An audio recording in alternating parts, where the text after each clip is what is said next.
Yeah, so the mitochondria are the so-called powerhouse of the cell.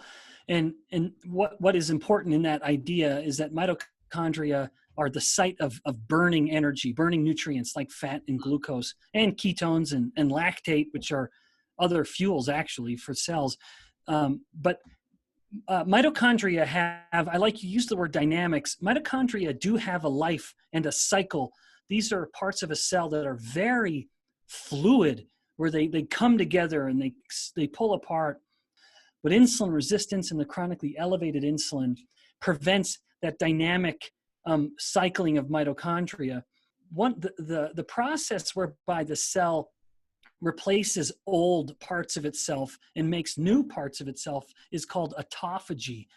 So one of the key ways to help our cells maintain optimal function, and then by extension our body, is to help insulin be low enough, at least from time to time, that the cells can go through autophagy.